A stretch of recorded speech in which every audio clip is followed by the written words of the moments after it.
Here's how to lace Asics Gel-1130 in a loose style.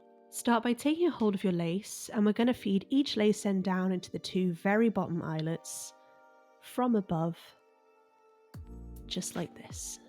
So feed one lace end through, pop it to one side, swap to the other one, and then feed that one down into the other eyelet on the other side. And just pull that through. Before you pull it all the way through, here's a cool little trick you can do. Bring your lace ends together like this, grab a hold of your sneakers, and just pull those laces through. And what that will mean is they'll come out on equal length on either side. If yours haven't, don't worry about it. Just make sure they're equal before we carry on. Then we're going to keep a hold of this lace, bring it over the sneaker tongue and down into the next empty eyelet from above. Just pulling it through slowly, making sure there's no twists.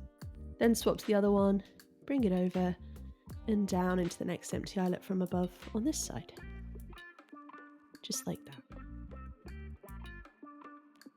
Then keep a hold of this lace and we're going to repeat that.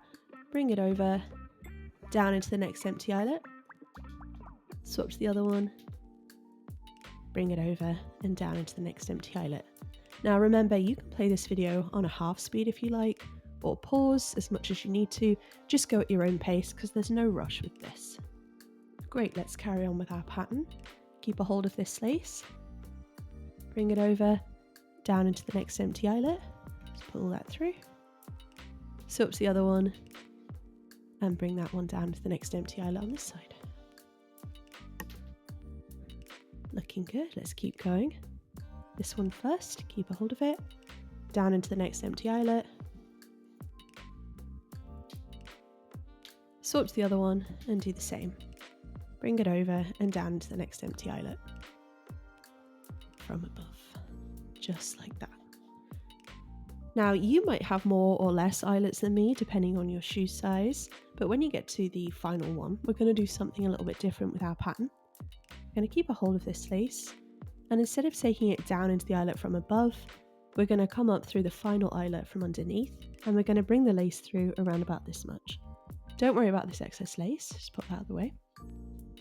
Swap to your other lace and do the same on this side. Bring it up through the empty eyelet from underneath, pull it through around about this much. Then with this excess lace, we're going to take it and tuck it down into the sneaker behind the sneaker tongue, and that will just sit out of the way on top of your foot, and you'll be able to slip your feet in and out of the sneakers without the need for tying. Repeat on the other sneaker, and you'll have an awesome pair of loose lace Asics Gel-1130s. If you found the info in this video helpful, please hit the like button for me to help it reach more people, and consider subscribing for more sneaker lacing content ideas. Thanks a lot!